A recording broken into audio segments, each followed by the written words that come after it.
beloved, this is the day that the Lord has made, and I dare you to rejoice and be glad. We're here. I wanted to leave you with just a few words today that when you show up, individuals should get uncomfortable. Have you ever had that happen to you before? That when you step in a room, all eyes are on you, but it should be for the right reasons. Not because of your clothes, not because of your car, not because of even your name, but because of your integrity, your character, and what you stand for. There should be something about you that causes attention in the room. Let's take, for example, a great character from the Bible, Daniel.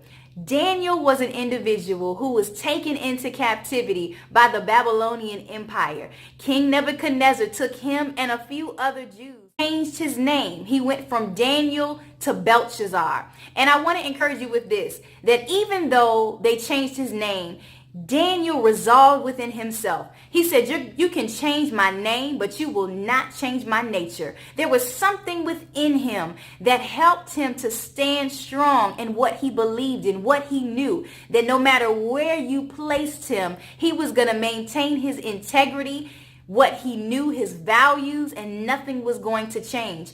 Daniel had an excellent spirit. We find it in the book of Daniel chapter 6 verses 1 through 5, that there was just something about his character and who he was, his essence, his presence, that caused him to be elevated in a place that was foreign to him. Now, how is it that an individual who was not of the Babylonian Empire, who was not raised within their level of education and knowledge, within their culture or society, an outsider could come inside to a foreign place and become so elevated? And I believe it was because of his excellent spirit within him. He resolved within himself to say, you know what?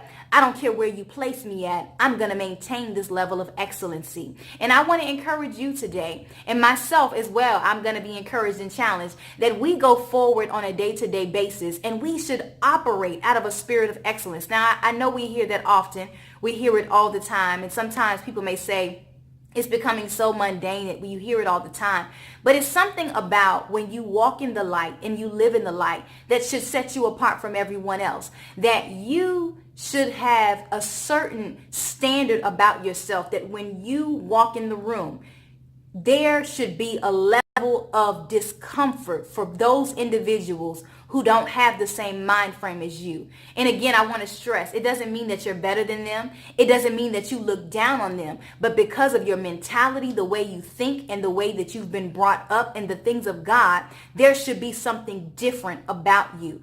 Why? How can we win the world if we look just like the world? We set the bar so high that people expect greatness from you, that we are individuals that should walk in the light. And then when we walk in the light, darkness has to get uncomfortable. How is it that when we walk in the room, everyone else sees us as everyone else? How is it that when you walk in the room, there's nothing changed? Like when you walk in the room, the conversation should change. When you walk in the room, mindset should be influenced. When you walk in the room, people should know that productivity is going to take place because you are a king's kid. You're a kingdom builder, and you're going to change the situation around. I want to encourage you again today, beloved, that you ought to make individuals uncomfortable, not because of your name, not because of the name brand that you may wear, your labels, or even your car, but because of your conversation, because of your character, and because of your outlook on the things, and because of your outlook on life.